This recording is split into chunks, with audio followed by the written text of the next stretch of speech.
मध्य प्रदेश में लोकसभा चुनाव के लिए बीजेपी अब बिल्कुल तैयार है। 29 में से 24 सीटों पर बीजेपी ने अपने प्रत्याशी ऑलरेडी घोषित कर दिए हैं, लेकिन 5 सीटों को अभी भी उन्होंने होल्ड पर रखा है। आखिर इसका क्या कारण हो सकता है कि बीजेपी ने यहां से 5 सीटों को अभी भी होल्ड पर रखा है? इन 5 सीटों को लेकर बीजेपी इतनी सतर्क क्यों है? इसलिए आज हम जानेंगे वो सारे फैक्टर्स जिनके कारण बीजेपी ने इन 5 सीटों को होल्ड पर रखा है। इंदौर लोकसभा की बात करें तो सांसद शंकर लालवानी, दिव्या गुप्ता, मालिनी गौड़ के नाम दौड़ में हैं। यहाँ ताई यानी पूर्व लोकसभा अध्यक्ष सुमित्रा महाजन और भाई यानी कैलाश विजयवर्गीय के बीच नाम को लेकर सहमति नहीं बन पा रही है।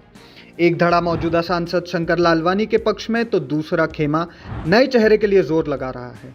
देश भर की नजर इंदौर पर रहती है। 2019 में भी यहाँ प्रत्याशी की ऐलान पार्टी की अंतिम सूची में हुआ था। इंदौर बीजेपी की सेफ सीट है। यहाँ की जीत का मैसेज पूरे देश में जाता है। मोदी सरकार के पाकिस्तानी सिंधियों को भारत की नागरिकता देने समेत CAA और NRC से भी इस सीट के प्रत्याशी चयन को जोड़ा जा रहा है। यही वजह है कि प्लान बी के तहत यह सीट अगली श्रेणी में चिंतन के लिए होल्ड पर है। वहीं उज्जैन लोकसभा सीट मुख्यमंत्री डॉक्टर मोहन यादव का गृह जिला है। यहाँ सीट होल्ड करने का चौंकाने वाला कारण है। उज्जैन की सीट संगठन संघ और CM के बीच फंसी नजर आ रही है। पूर्व सांसद चिंतामणि मालवीय ने दोबारा टिकट पाने के लिए पूरा जोर लगाया है, लेकिन संगठन किसी नए व्यक्ति या स्थानीय पदाधिकारी में से किसी को मौका दिलाने की जुगत में लगे हैं। पिछले हफ्ते रायशुमारी में संगठन के ज्यादातर लोगों ने 3 नाम में खुद के नाम को प्रमुखता दी। CM मोहन यादव उमेश नाथ महाराज को राज्यसभा पहुंचा चुके हैं, इसलिए संगठन और संघ अब अपने प्रत्याशी को टिकट दिलाने पर अड़े हैं। साथ ही अगर धार लोकसभा की बात करें तो यह सीट भाजपा के लिए रेड जोन में है। विधानसभा चुनाव के रिजल्ट ने यहां पार्टी की चिंता बढ़ा दी है।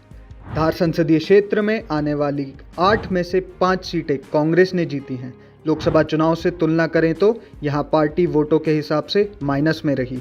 अब पार्टी यहाँ ऐसे आदिवासी चेहरे को लाना चाहती है जो विधानसभा चुनाव के वोट के घाटे को पूरा कर सके। रंजना बघेल, जयदीप पटेल और युवा नेता राकेश पटेल का नाम चर्चा में है, लेकिन पार्टी अन्य विकल्प भी तलाश रही है। मौजूदा सांसद का टिकट कटना तय माना जा रहा है। इसी के साथ बालाघाट लोकसभा सीट बिसेन और संगठन के बीच फंसी है।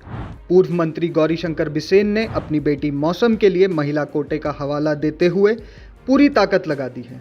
मौसम को विधानसभा चुनाव में टिकट दिया गया था, लेकिन स्वास्थ्य की वजह से वे पीछे हट गईं। पिता गौरीशंकर बिसेन चुनाव लड़े लेकिन हार गए।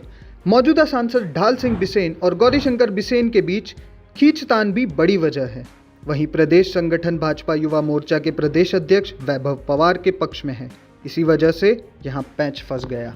चलिए अब हम आते हैं छिंदवाड़ा सीट पर। भाजपा के लिए छिंदवाड़ा शुरू से ही चुनौती भरा रहा है।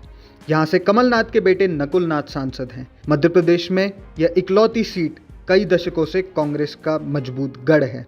कमलनाथ और नकुलनाथ को लेकर तमाम तरह की खबरें भी चली, लेकिन दोनों ने भाजपा में जाने की अटकलों को खारिज कर दिया। बीजेपी ने छिंदवाड़ा से प्रत्याशी की घोषणा नहीं की। चर्चाओं में विधानसभा में कमलनाथ को चुनौती दे चुके बंटी साहू, मोनिका बट्टी और नत्थन शाह का नाम चर्चा में है। चूंकि बीजेपी ने मध्य प्रदेश की सभी 29 की 29 सीटों का लक्ष्य रखा है, बीजेपी किसी भी कीमत पर यह सीट जीतना चाहती है।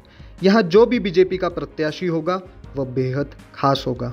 नकुलनाथ को चुनौती देने के लिए चेहरे की तलाश जारी है। यही वजह है कि विशेष रणनीति के तहत यह सीट होल्ड रखी गई है। मध्य प्रदेश में बीजेपी ने 29 की 29 सीटों को जीतने का दावा ठोका है, लेकिन बीजेपी भी यह जानती है कि यह इतना आसान नहीं होगा। क्या आपको लगता है कि कांग्रेस के प्रत्याशी बीजेपी के उम्मीदवारों को टक्कर दे पाएंगे या बीजेपी 29 की 29 सीटें ले जाएगी? हमें कमेंट्स में ज़रूर बताएं। इस वीडियो को लाइक करें, शेयर करें और हमारे चैनल को सब्सक्राइब करें।